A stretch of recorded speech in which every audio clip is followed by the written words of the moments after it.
welcome back. My name is Lynn. Welcome to my kitchen. What are we working on today? We are working on preserving food for the future, preserving food so we don't waste it, preserving food for other options and ways of cooking. That's plain and simple. So the other video I just did was on vacuum sealing. Now, I just said to my husband, I'm not a chef. I'm not a professional cook. I'm just a mom that cooks meals for her family, and I'm a career woman. And when I come home, I like quick, easy, and convenient. And my husband says the food is always good and it's always delicious. I'm always looking for options. Myself included, I don't like certain things because of texture. I have texture issues. I've had them since I was a kid. I didn't even know that was a thing. I could just tell you I didn't like it because it felt funny. I'll give you an example. And I've talked about this before. I don't like raisins because as you chew them, in my mind, they squeak when you chew them. Now, you can laugh all you want. So the next time you eat a raisin, you can think of Lynn Wilson. The other thing I don't like is like chunks of celery. I'm not a big celery person, but I like the flavor of celery. My mom is the same way. She doesn't like tuna with chunks of onion, so I use dehydrated onion. Works great. To me, it tastes better. And I'll use celery powder instead of using chunks of celery. You get the flavor, you get the nutrients. My youngest definitely does not like vegetables. So anything that I can dehydrate into a powder form and put it in meatballs, meatloaf, the gravy that I'm using for over the chicken, you name it, you come up with these ideas. You can use this as an alternative form. Now, and another example, if you're a family of one or two and you buy celery, you know, how much celery can one person eat? You buy a stalk of celery. So I'm going to dehydrate celery tonight. There you go. And celery has been at Aldi and Lidl, maybe even Walmart, like 87 cents to 98 cents for the longest time. Well, I went into Lidl the other day. Oh my goodness, it was $2.89 for celery. Now, if you're a family of one and you're buying a stalk of celery to put in your tuna fish, honestly, how much celery can you eat? Yes, you can freeze celery, but it does change the consistency. If you're using it in a soup or a stew, it wouldn't matter. But you know what I mean? If you want that flavor in something else, you're just not going to be able to do it. So, and yes, I have new glasses. I got 2 new pairs. These seem to have a tint on them. So if you're looking at my glasses, I'm noticing that in the camera. I did get them with a tint because I have blue eyes and I have astigmatism. Yes, veering off the subject here. You got to learn about me. And bright lights bother my eyes a lot. And I'm on the computer a lot. And I thought maybe a tint might help. So if you're looking at tinted eyes, I didn't go in the sun. It's because of my new glasses. Anyway, we get back to the subject at hand.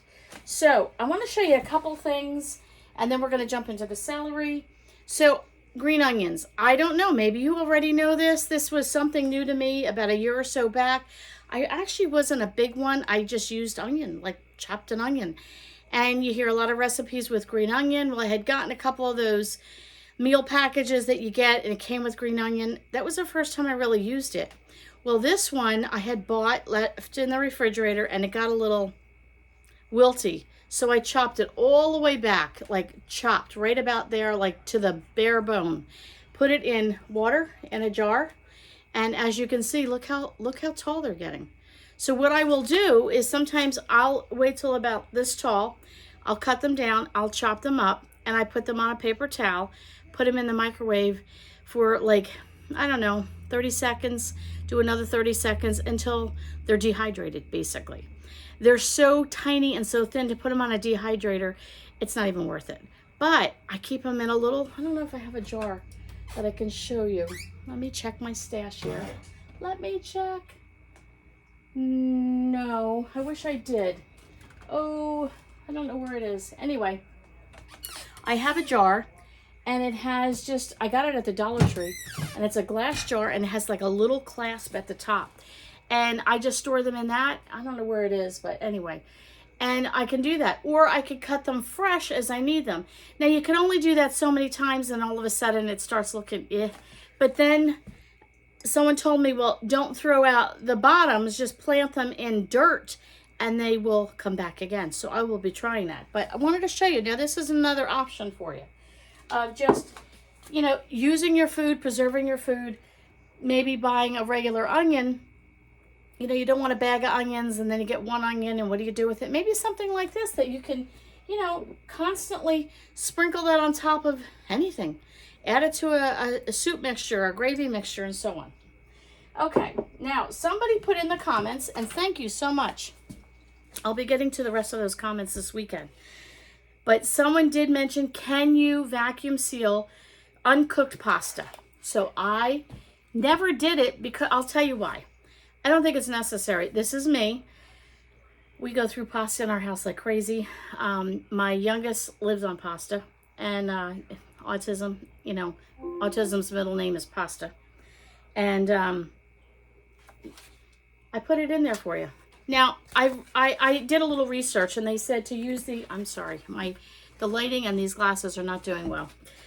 They said to put them in a brown bag and, you know, close it up like I did with the oatmeal because the noodles could puncture the plastic. I wanted to try it without the brown bag, and I don't know, they came out just fine. Nice and hard. But to me, pasta, I don't know, unless you're storing it for 5, 10, 15, 20 years, I can't be bothered. Like, to me, it's a waste of a bag. That's me, because we go through pasta so much. But if I get a really, really good deal on it, I don't know, maybe I would. I put it in glass jars if I want to store it long term. I don't vacuum seal it.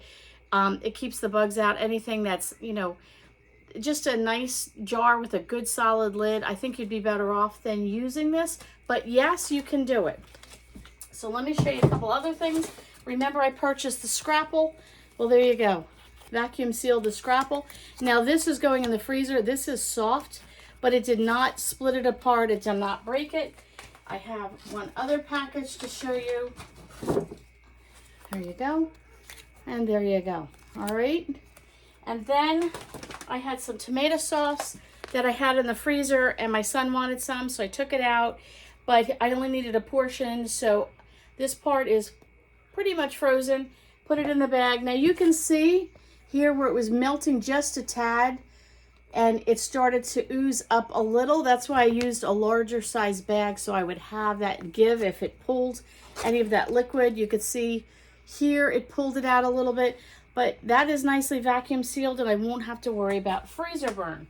So let me get these out of the way, and let's jump into the celery. I'm a professional dehydrator, but I've been doing it for a number of years. This is my second dehydrator. This is what mine looks like. This is great. You're going to put large items on here. They will not fall through.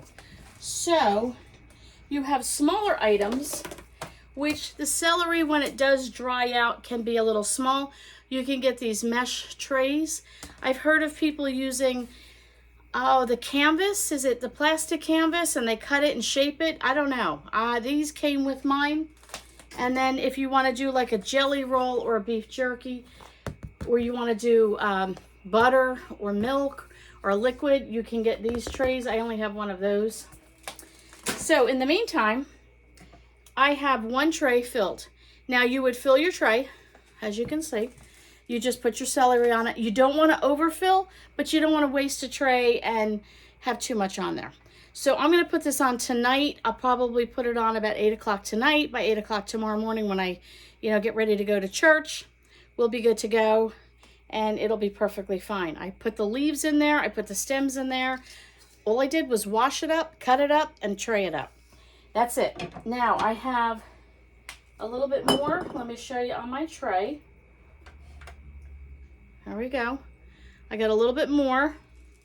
So I'm going to grab another tray that I stashed up here. Empty tray.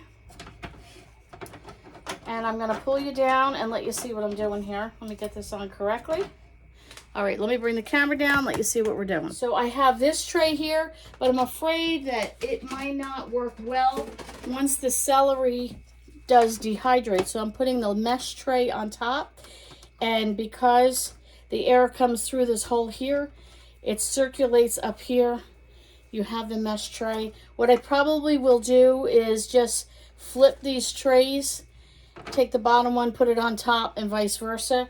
just that it has a little bit more a balance of drying out correctly, you know, because I'm going to leave it on all night. Now, if I was home during the day, I'd probably switch it more than once, but do you have to do that? No, but it does help just that they all dry at the same time, because sometimes I put it on there and I'm like, oh, this tray's done, this one's not. So there you go. So you're just going to spread it out and get my lid on here.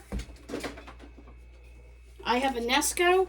I don't remember the other one I got. It was like $25. I think this one was maybe $40. And it has on here fruits and vegetables. It tells you where to turn it. This is 135 Fahrenheit, 57 Celsius. So I'm going to turn it to right here. Nuts and seeds, herbs and spices, jerky, meats, and fish. So you can do all that on this dehydrator. This is a food and jerky dehydrator. I think when we bought this, it was $40. I think this is about 2 years old. I gave my old one, which I had for about 5 years, to my sister, and she is still using it. So it's perfectly fine. I will plug this in a moment, but I don't want to plug it in right away, only because it makes a loud noise. I want to quickly show you. This is dehydrated peppers, different kinds of peppers and onions. Once in a while, I just give it a little shake. But you can see how nice that is. So oh, and it smells so good. Let me throw some on my hand. Whoops, sorry about that. You can see it. This is so nice if you make rice and you put a handful of this in your rice. It's so delicious. Here are peas that I did, frozen peas. Why would you do that? Well, you know what? I don't always have room in my freezer, and sometimes it's just nice. There you go. You've got frozen peas. You can use that. You just want, you know, a small handful to throw into maybe a stew. You don't want to open a whole bag. I dehydrated mushrooms. My dog, mushrooms are very good for your dogs. This is a dog treat. He goes crazy if I give him a mushroom. But one thing I do not like is I don't really like the texture of mushrooms, and they're chewy, and I'm not big on the flavor, but mushroom powder, and I'm not going to dump that out. But this is mushroom powder. I just ground up the mushrooms. My husband will put just a sprinkle of this in our tuna salad. I don't taste the mushrooms, but I can tell you one thing. The tuna salad tastes so much better. Great for soups, stews, gravies, anything like that, and your meat casseroles where you want to get extra nutrients in your food, even for yourself, if you just don't want to have to always have these textures. But the other thing is, mushrooms can be expensive. If you go to Costco and you buy this big thing, what are you going to do with it? Dehydrate it, ground it up, and make mushroom powder. Now, you can also put that in the vacuum seal. Like, I can vacuum seal these if I want to have these last longer. You could do the same with the powder. Just put it in a brown bag, write on there what it is, and vacuum seal it unless you're going to use it right away. This is, I got water on here because I had put my celery on top of that for a moment. Celery powder. Look at all this celery powder. Yeah, every time I get celery really cheap, like I got that celery that's in here for 49 cents, I couldn't pass that up. That will be ground down and put in here. And I might even take half of this and vacuum seal it. Only that, you know what, maybe I don't want to use it all up right away. I can vacuum seal it. Yes, I can put that in the freezer, or I can just put it in the cabinet. It's airtight, and then I don't have to worry about it. So that's what I have for you today. We're going to go ahead and dehydrate the celery, and I will bring you back tomorrow. Once it is dehydrated, I will show you what it looks like. I will also show you how I make celery powder. So that will be on the next video, as well as I want to talk a little bit about freeze-dried food.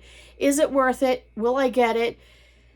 Let's talk about that on the next video. So let's plug this in, and I'll say goodnight, and we'll see you all on the next video.